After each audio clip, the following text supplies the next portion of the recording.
Harka fuunee akkam jirtu daawwattootii fi maatiiwwan Meelbaa HD. Har'a akkuma beekamu viidiyoo bareedaa tokko qabneessan fira. Viidiyoon kunis waa'ee appilikeeshinii tokkoota. Appilikeeshiniin kun immoo baay'ee kan isin gargaaru abdiin qaba. Appilikeeshinii kana kan isin argachuu dandeessan Play Store irraa osoo hin taane liinkii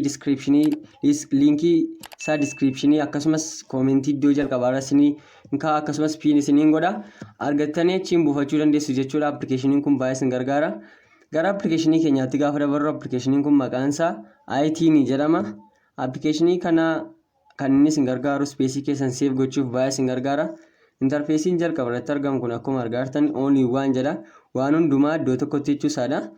Akka aappii garaagaraa firiilaansingii, intarneet baankingii, FM, raadiyoo, geemii garaagaraa aappii kana irratti gargaaramuu dandeessu jechuudha. Kana next gootu save space jedha. Kuni kan inni isin gargaaru appilikeeshinoota gara 100tti lakkaa'amanii meegaabaayitii 19 duwwaa irratti fayyadamtu jechuudha. Appilikeeshiniin kun meegaabaayitii 19 hanga 20 gidduudha. Garuu kan inni immoo qabatu gara meegaabaayitii 500 gara GB'tti kan lakkaa'amu akkasumas TikTokii fa'aa, YouTube'ii fa'aa garaagaraa ofii masaa irratti qaba. Baay'ee gaariidha appilikeeshiniin kuni. Abbaan barbaade appilikeeshinii keessan galuu securii paaternii mataa keessanitti godhachuu dandeessu jechuudha. Kanas next gootu lightweight and fast dha. Baay'ee speedii qaba jechuudha. Speedii wifi keessan caala speedii qaba jechuudha baay'ee. Kanas start gootu jechuudha.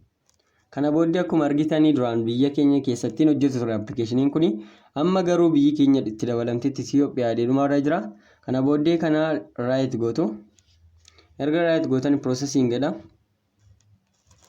Kana ni hedduu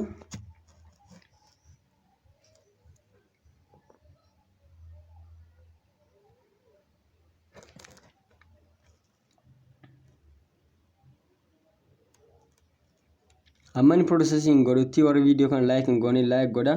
Kana booddee process godheenuu fixeera kunoo right godheera Itoophiyaa. Kana booddee arrow ishee kan argaartu isheedhaan dudduubatti deebina jechuudha.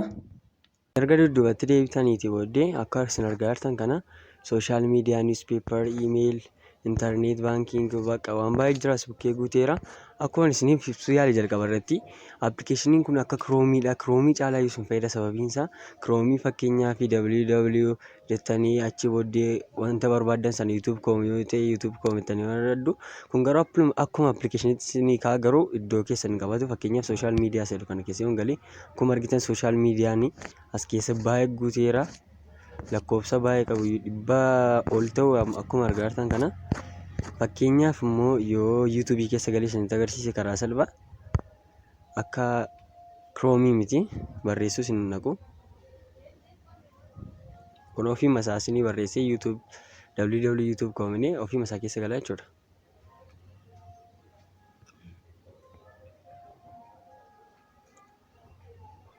Akkuma argitan kunoo speedii wifi na bukkee wanta ta'eefidha malee baay'ee ariifata appilikeeshiniin kuni. Akkuma argitanii kunoo ofiisaa YouTube keessa naa galee akka barbaadan viidiyoo isin ilaaluu dandeessu, daawunloodis godhachuu dandeessu. Baay'ee namatti tola aappiin kuni.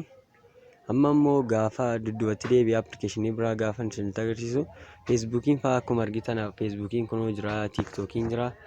Kana malees feesbuukii fa'aa kana malee FM raadiyoos qaba.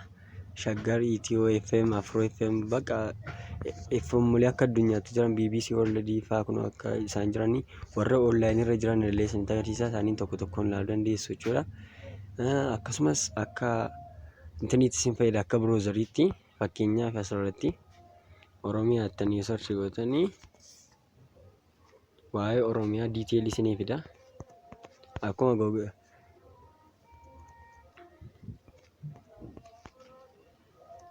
asirratti yoo search gootan fakkeenyaaf akkuma browseriidha isiniin jedheera. Baay'ee appilikeeshinii ajaa'ibaadha appilikeeshiniin kuni. Meegaabaayitiin isaa immoo 20dha wadaa iddoo keessan fitu. Akkuma argitan kun Oromiyaa isinii fida waa'ee isaa diiteela godhee isinii ibsachuudha. Appilikeeshiniin keenya irraa kana fakkaata ture. Waan nu dhaggeeffattaniif guddaa galatooma. Appilikeeshiniin kun akka isin gargaaru abdiin qaba. Yoo buufattan immoo buufachuu barbaadan diskiripshinii irraa akkasumas koomentii iddoo jalqabaa irratti buufachuu dandeessu jechuudha. Waan nu dhaggeeffattaniif guddaa galatooma.